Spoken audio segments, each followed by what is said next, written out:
Bismillah ar-Rahman ar-Rahim. Distinguished guests, ladies and gentlemen, Assalamu alaikum wa rahmatullahi wa barakatuh.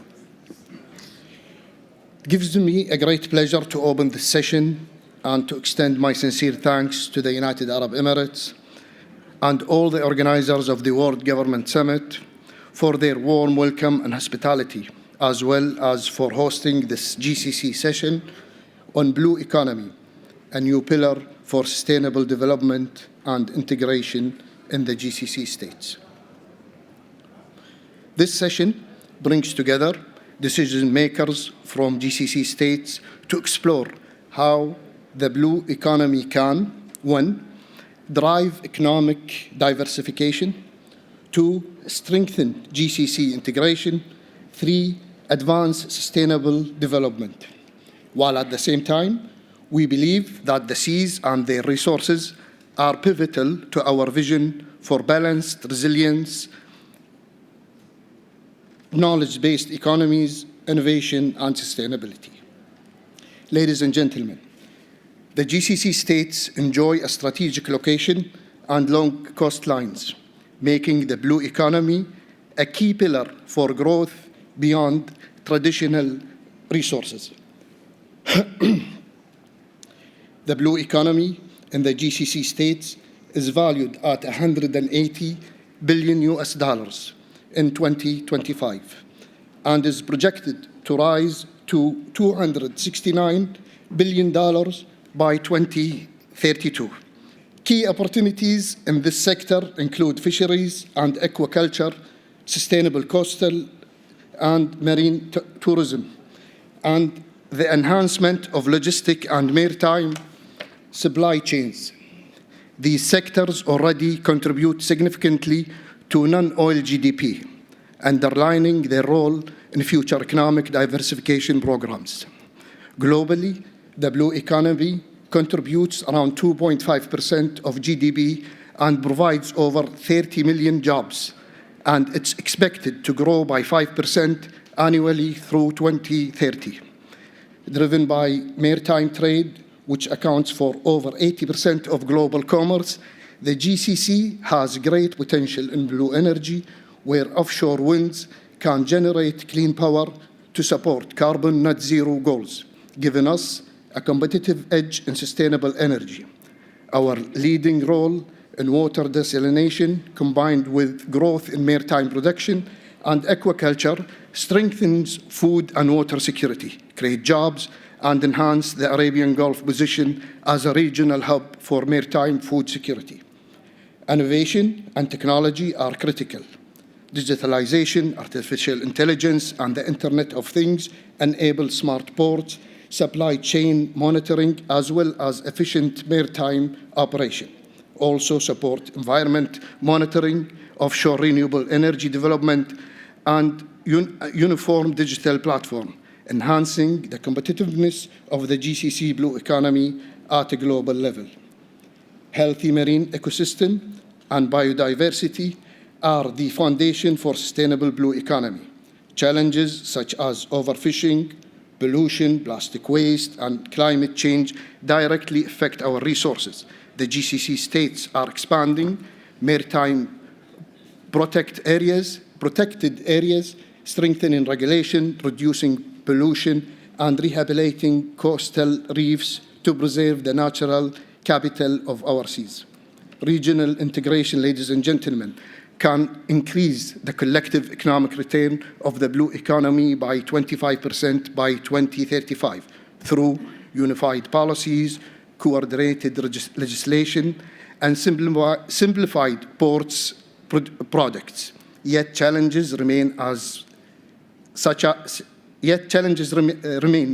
as fragmented governance, environmental degradation, and data gaps. However, investing in marine research, education, and youth talent, along with establishing a GCC network for blue innovation, will accelerate knowledge transfer and smart solution in energy, water, and food. In this context, the Office of Economic and Development Affairs at the GCC Secretariat is drafting a comprehensive working paper outlining a GCC-wide vision for the blue economy. This will serve as a foundation for a Gulf-wide strategy, turning ideas into practical, actionable outcomes. The GCC states recognizes the blue economy as strategic pillar for sustainable development, income diversification, and carbon neutrality, while our unique location and world-class maritime infrastructure, we are well positioned to lead in global supply chain. Our present session offers a vital opportunity to share insight, recommendations, and to transfer them into tangible outcome. Thank you for your presence and active participation, with my best wishes for you all. Thank you very much. Good afternoon, I think, to everyone. And it's a pleasure to be sitting here, and thank you for His Excellency for framing the conversation and putting a very clear view and outlook for everyone on blue economy. I think it has always mattered. It's not that it only matters now. It has always mattered. It was the source of livelihoods for so many peoples that have lived on the coastlines across history. But now maybe it's more important because of the climate change realities and because of all the changes that we keep seeing, the urban developments, the increasing human activities on the coastlines, and the increased need to make more conscious, responsible decisions when it comes to developing the marine industries in a way that preserve the environment, but also allows economies worldwide to prosper. I kept it short because I wanted it short. That's more than one sentence, but it was worth it. As short as I could. It was amazing. Doctor, why it's so important, and what happens if we don't act now?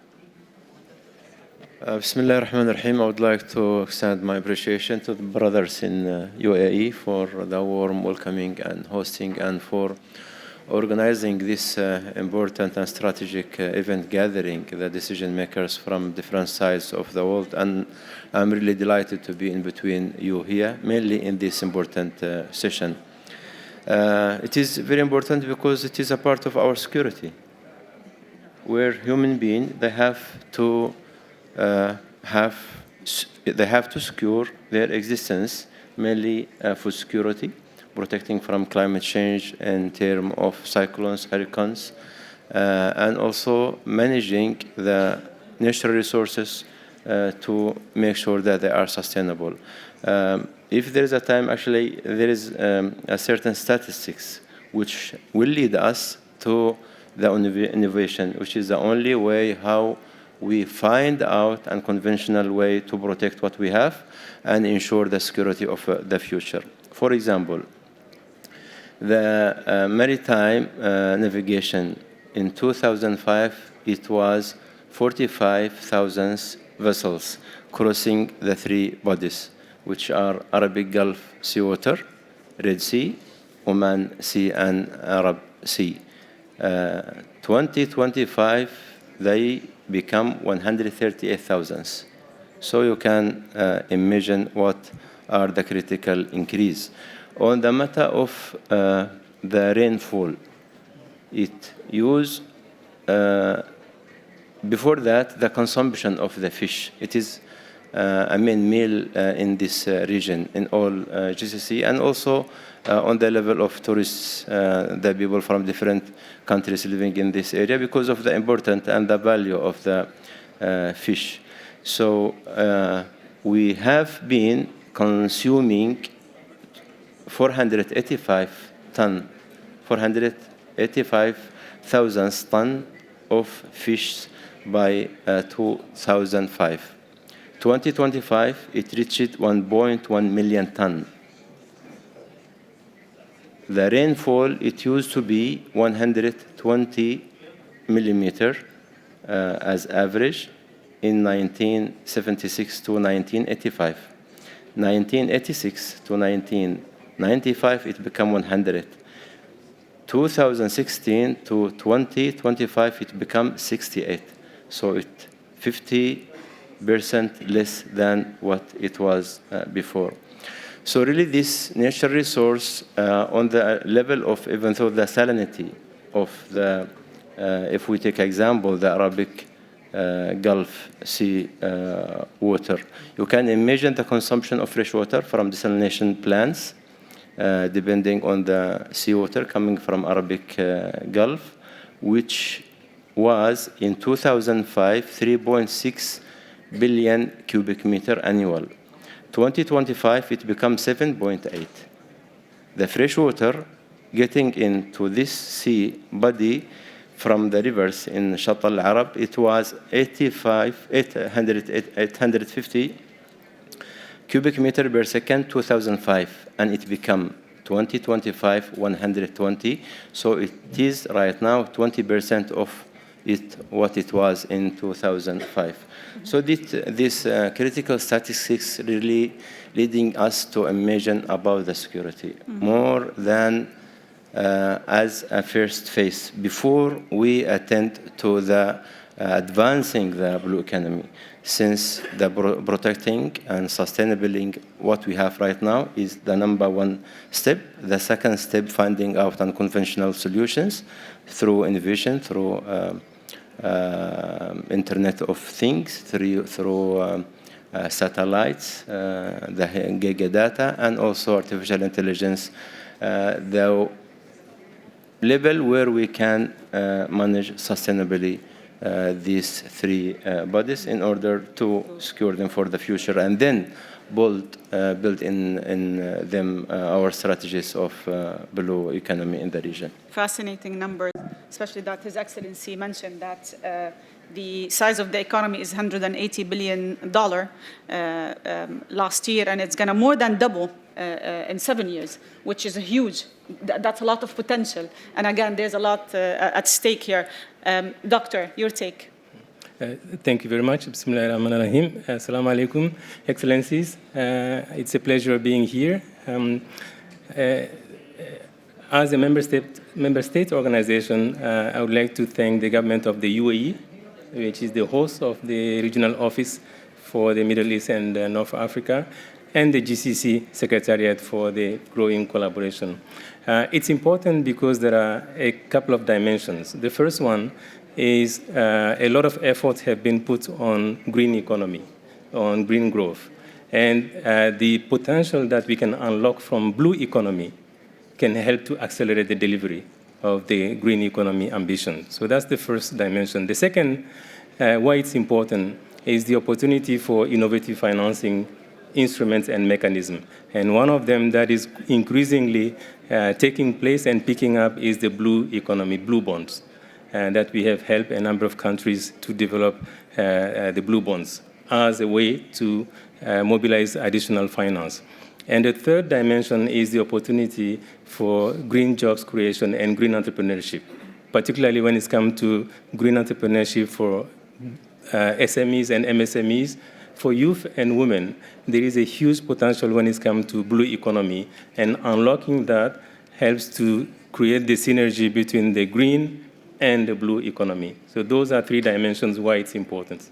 Thank you very much. There's 2 points that I'm going to follow up on from your side, the untapped potential, financing, and of course the challenges. But before that, Your Excellency, the UAE has done a lot on that front, and I would like to understand how did you manage to balance expanding the activities of a blue economy and of course at the same time protect the marine ecosystems?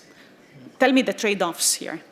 Well, that's the general mindset, is that we have to have trade-offs. It's not really the situation. Okay. The UAE have, from the very beginning, adopted a pro-climate, pro-growth approach across all, whether it is on our developments in urban design, in industry, in energy, across all sectors. So what we have started from the beginning is to create this well-integrated model that takes the environment as an essential element and part of the design from the very beginning, and not an afterthought. And that's I think that's the pitfall that usually happens, is that it becomes as an afterthought instead of making sure that it's part of the design process from the very beginning. The UAE was the first country on the region to join the Global Ocean Alliance and have committed to the 30 by 30 preservation and conservation of ocean areas. We have so far 19 marine conservations, which sums up to more than 17% of the marine area. And that shows the UAE commitment to ensure that we are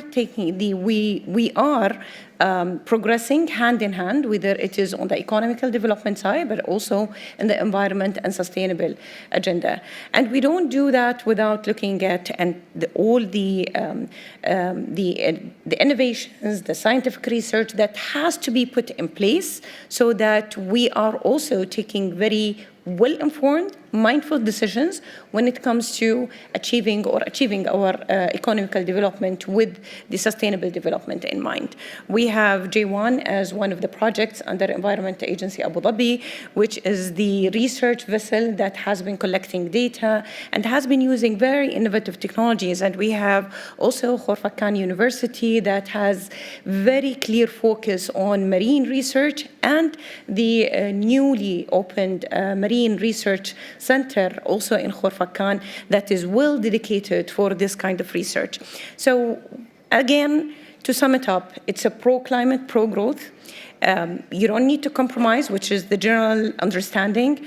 And when we do take any decisions, it takes the sustainable development and the environmental impact from the very beginning of the decision-making process, and those decisions are well informed by science, research, and solutions are driven by innovation. But building on, he mentioned so many challenges. Your Excellency, I would like to understand, because you said no compromise, no trade-offs.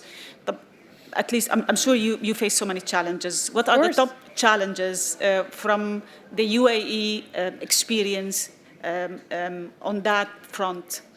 So it's not only the UAE experience. I think this is something that we generally have in the region, being in this location with the increasing temperature, the increasing salinity, as His Excellency have mentioned and outlined some of the alarming statistics that we have to really consider when we take any decisions going forward. Like most of the countries in the region, they rely on desalination as a source of fresh water due to lack of freshwater resources naturally. And to achieve or to overcome the challenges, the environmental challenges that comes with that, we need to look again at science, research, and innovation. And that's why the UAE have launched in 2024 Mohammed bin Zayed Water Initiative, which is very focused on driving international innovations to achieve a more disruptive approach when it comes to desalination, to avoid the environmental impact, and at the same time to ensure that we have continuity of supply, because water security is essential for any society and any community. Thank you, Your Excellency.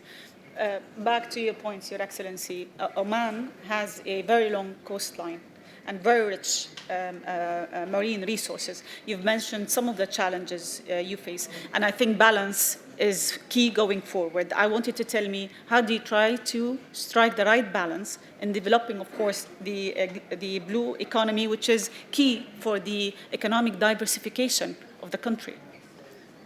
When we come to the Oman as a location in the region, I think we are a part of three sea bodies. Number one, the Arabic Gulf, so the difficulties are there. We are sharing the same difficulties facing by our brothers in the region. And through the GCC and also through ROBME, the discussion really already taking place in order to come out with a certain management driven the region to sustain this nature resource. But on the other two sea water bodies, Oman Sea, Arab Sea, really they are open to Indian Ocean. So they are more flexible and rich on the matter of fisheries, and also the source of the natural fisheries are two. Number one is the mangrove trees, which are creating the ecosystem in the very shallow marine. Secondly, the coral reef, which are also the mother of the fisheries in the relatively the medium shallow marines. So really, there is a big focus on these two elements in the environmental aspects nationally in Oman. And our brothers here in UAE have a target to achieve 100 million trees of mangrove, and they already achieved 50% of that, and they are moving forward by 2030 to achieve this goal. In Oman also, we have Oman Blue Carbon to plant 100 million mangrove trees, and that will be through investment. Private sector investing in planting mangrove trees to create carbon credit, and we're sharing the benefit with this private sector, and also rehabilitating our ecosystems. So it is win-win-win situation. The third factor or element is the coral reef. So right now, as a service, environmental service, the government in Oman doing its own best in order to monitor the coral reefs, regions, and locations, cleaning them many times a year from some nets, some waste coming from the conventional fishing sector. And thirdly, to rehabilitate the natural coral reef industrially. More than that, we are working on a study right now to create the private sector to invest in rehabilitating the coral reef, even though to create a carbon credit, since this is the future trend already started. On the matter of carbon credit, the mangrove and the nature-based solutions can exceeded the level of $30 right now per CO2 ton, comparing to the renewable, which are in between 2 and 3. So there is a big potential for private sector, for investment, for unconventional solutions to create unconventional fund to support these efforts to protect the natural resources, and also to build up the basic of blue economy in our regions. Thank you very much. Doctor, I'll bring you here because in your first answer, you've mentioned financing. And His Excellency was saying that there's a lot of opportunities and you just read the right financing for it. Tell me, what's the link between green financing and blue economy and the opportunities there? Yeah. No, that's a very good question.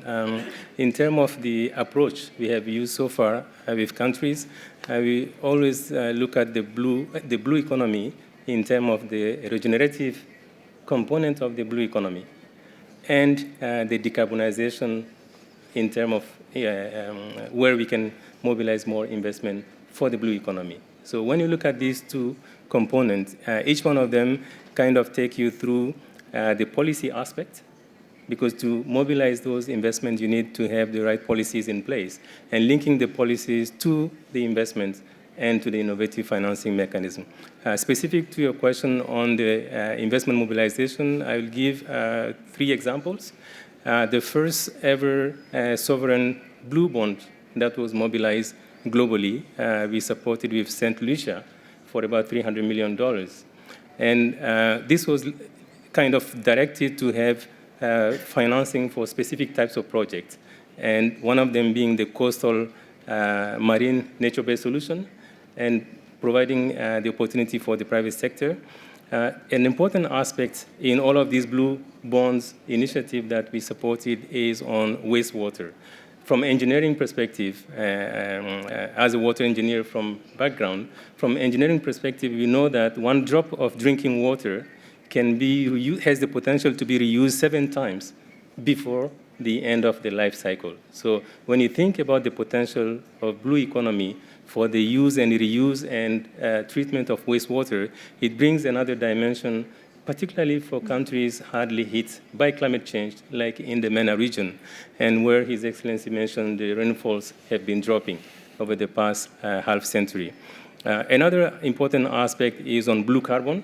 So the largest blue carbon opportunity we have developed started with Indonesia, And Indonesia, they have invested a lot in mangrove, like the UAE.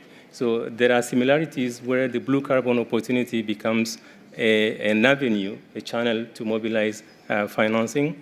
And there are two other aspects to add here. So one is so the biodiversity, when you bring the seascape and the landscape together, it brings that opportunity of creating more opportunities for jobs, green jobs, and green entrepreneurship. But access to finance becomes the key issue. Mm-hmm. How do we unlock it? And one last point to add here is that government alone cannot do it. The government can show the way. The government can, in a way, put the policies in place, brings the solutions, but the private sector access to finance to support and accelerate the delivery of the blue economy ambition is a critical component. If I take examples from other areas in the GCC, for example, every time that there is an initiative that takes place here, the magnitude is much bigger than what you see in other countries, in other regions. And that's, I think, it's driven by the strong political support and also the ambition to always think big and do big. And to me, I think as a member state, we have the opportunity to learn from the MENA region, to GCC, to actually share with other countries when it comes to blue economy. You've asked an important question. You said how to unlock financing. How are you planning to do that? Yes, so unlocking financing, I didn't go into more detail in terms of blue economy. So blue bonds is an innovative way to unlock financing. So St. Lucia was the first one, and then we did Mexico for $350 million US, also blue bonds, and with a pipeline of projects identified, particularly in the National Adaptation Plan of the country and the NDC. So looking at the ambition set there and how to translating them into a pipeline of green bankable projects. So GGGI works also with Sri Lanka. So Sri Lanka was much smaller for 10 billion blue bonds that was issued. And then we look at mostly how the pipelines of green bankable projects can be financed through these instruments. Well, it's so we work with on two fronts. One is the blue bonds as a normal bond issuance. The second one is the debt for nature climate swap. So countries are able to use the blue bond as part of an instrument that we design, and we usually have GGI teams sitting within the ministry to have the framework in place to work for about 10 weeks. It takes 12 months to do it, but once the issuance is start, it takes about 10 weeks to actually mobilize the financing. And then we have the post-issuance of 1 year to do the reporting linked to the specific project. So financing the project without the government putting extra funding immediately is an opportunity that we have with blue bonds that is working so far. Thank you very much. Your Excellency, back to you. You've listed different projects here in the UAE. You've mentioned also different policies. And I'm very curious to know which policies have delivered so far the strongest results in protecting marine ecosystems so far, or biodiversity, let me put it that way. Well, it's very hard to select one policy that have delivered the impact, and being the minister responsible for all the policies, I would love to say that they all deliver the impact that we look for. And in fact, if we want just to mention a few of them, the regulations on fisheries to ensure that we have healthy population of the different species of fishes in the Gulf. And those are policies that are based on information, based on data that we collect on a very continuous basis. Now, these are policies that, because the water bodies are very well connected, and if we think about the water bodies in the world, they're virtually all connected in a way or another, and maybe also the water volume around the world is well connected around the world. And we can't design one policy in one place that will deliver the impact that we want if there is no regional and global collaboration around this work. So when it comes to fishing regulations, there has to be also coordinations, and there are a lot of agreements and conventions around the world that overlook the health of the marine systems, and the UAE is actively playing its role, as well as the other GCC countries that we work together. And His Excellency, the General Secretary of the GCC, have mentioned in his opening speech, they are working on a comprehensive study to allow all the countries in the region to deliver or derive their policies based on that study. So on one angle, the regulations on fisheries, there are also the other regulations and frameworks, the National Framework on Biodiversity. This is a framework that has been designed, launched, and in implementation with clear focus on all angles. His Excellency have thankfully mentioned one of the UAE targets when it comes to planting the mangroves. We have a target to plant 100 million mangroves by 2030. We achieved more than 50%, as he mentioned, and we're working very closely as well with our partners worldwide, because as we said, it's all interconnected. You can't have the impact only if you focus on your local policy, if you don't effectively also work on driving international, regional, and international collaboration. And we've worked for the mangrove. We've established the Mangrove Alliance for Climate with Indonesia. It was launched in COP27. Now, so far, we have nearly 47 countries who are part of the alliance. And those 47 countries are responsible for more than 60% of the mangrove ecosystems in the world. And the unique model that we work within this alliance on, it's not only to bring the countries who have the mangrove ecosystems as part of their natural environment, but also the other countries who are willing to contribute to rehabilitate, restore those systems in the countries, even if they don't have them naturally in their environments. And as have been mentioned by the fellow speakers on the panel, there are a lot of economical opportunities when it comes to that. How does that translate into blue carbon credits and how it can effectively contribute to climate action? And this is only one of the nature-based solutions. We believe that in nature, there are abundance of solutions, and in marine environments, there are abundance of solutions and wonders that we haven't yet explored. We haven't yet leveraged on those solutions. And that's why I keep going back to science and innovation and their role of driving policies and their impact forward. Thank you, Your Excellency. I would like to follow up on a very important point Her Excellency mentioned. The regional and international collaboration is key. And my question to you, Your Excellency, are we moving fast enough? I'm not sure really. No, I'm sorry. But I think we don't have many options. This is the only option to work collaboratively together, regionally and globally, since the maritime ecosystem is not that local ecosystem. The impact coming from everywhere, even though from the ocean, even though from the commercial ships crossing the ocean and the sea.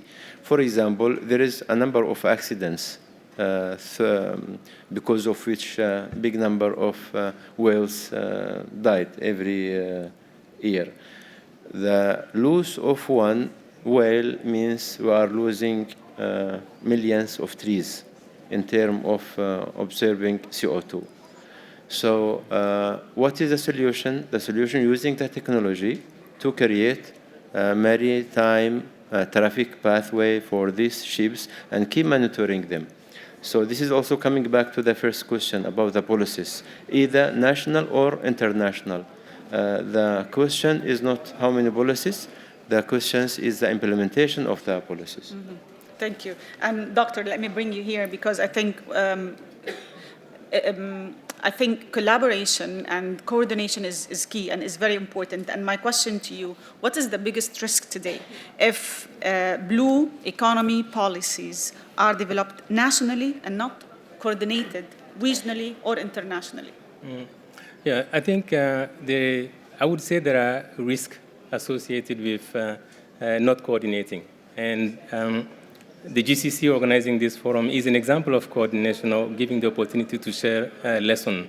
Her Excellency mentioned the alliance, the Biodiversity Alliance. So I think driving the global movements from regional to global level is an important aspect to make sure that we are not going in silo. So that's number one. Number two, I think it's also that when new countries are starting to work in the blue economy, a new project does not necessarily need to mean that we are doing it for the first time. A country that is starting a solution that UAE has been successfully implementing can learn from the UAE and leapfrog and maybe take less time to advance quickly than the UAE has done, because UAE has been doing for so many years. So learning for scaling up, learning for scaling out is one of the risks if we are not, countries are not talking to each other. Mm-hmm. But there is a third, and I would say, risk that we discover, for example, in the Pacific.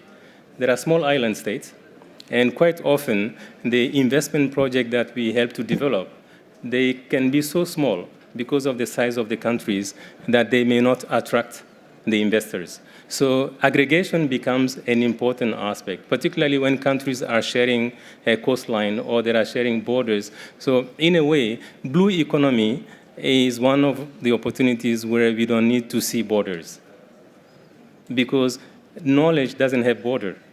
And if you go in silo, the risk is that we go slow. And the magnitude of the issues is so big that the level of delivery, the quality of the delivery, or the scale of the delivery is not matching it for now. Mm-hmm. And last, not the least, we have the science. So the academia are working, particularly in the GCC. I had the chance, for example, to, not a long time ago, to speak with the Biodiversity Center of Doha University, as an example. Other GCC members have academia working in this space. When you look at the advance in science, sometimes we risk to have that disconnect between the potential that the science is showing us and what is actually happening. And that synergy can be driven and accelerated through the access to finance and knowledge. So coming together, not for competition, but coming together to put the knowledge and the ideas and accelerate the delivery is, I think, one of the main ambitions in the alliance, Your Excellency, you mentioned, on biodiversity. So we, GGGI, we also try to play that role of bringing more countries into that space. Yep. Sometimes it's not because of lack of willingness. Sometimes it's because they don't know what are the opportunities out there, what they benefit from it. So I think sharing the benefits of this type of alliance is going to help other countries to join and to know that it is possible. Quite often, people, many government officials in LDCs, for example, they see the challenges. But if we flip it, we can also see how we translate those challenges into opportunities. And my last point is on the opportunities. For example, when we met with the Minister of Finance of Indonesia, and we did what we call the financial modeling of the delivery of the blue economy and the blue carbon opportunities, to show that if they continue in the business usual, compared to delivering with blue economy and blue carbon, the number of job creation is much higher. And that's what government officials want to see. The evidence of what's happened if I do it differently. I just want to add that last point. Thank you very much, Abga. So I have one last question to all of you. Looking ahead to 2035, what is the one decision GCC governments must make today to ensure that blue economy becomes a driver of sustainable growth, not environmental stress? I think it would be on the, as I mentioned before, if you take environmental decisions after taking decisions on economical developments, it becomes an afterthought. Mm-hmm. So making or setting that as a requirement across the board in all developmental projects that takes place on land and in water to have criterias of preservations, conservations that will maintain the health of the marine ecosystems. And because if it's an interconnected body, It cannot be taken from one side. So taking that decision collectively across the water bodies that are linked to the GCC countries, I think that's going to be a game changer to ensure that it's implemented with the right model and with the right information and data taken into account. Very much. That's amazing. You give them time to think, Your Excellency. The same question? Yes. Yeah, I think we need, I can name it right now. It is the Arabic Gulf Seawater Management Policy. We should have that policy. And here in the region, I think the cooperation is very strong, and the belief in making things together is very strong. So there is a very huge potential for implementation. Amazing. Thank you very much. Doctor. To me, it comes down to unlocking the potential of blue economy and blue carbon that is people-centered, putting the people at the center of the decision. What we do and how we do is always going to impact on the quality of the delivery. So the people-centeredness is a key part of those decisions for the creation of jobs, for the creation of opportunities, and to making sure that no one is left behind, so that others can learn from the countries that are advancing and helping them to advance as well. Thanks. So I think today's discussion has made it clear, one thing at least is very clear to us. The blue economy is a strategic pillar for sustainable growth, resilience, and integration across the GCC. It requires shared vision, shared or coordinated action, and strong partnerships to move from ambition to impact. Yes. Ladies and gentlemen, please, a round of applause for our amazing speakers today.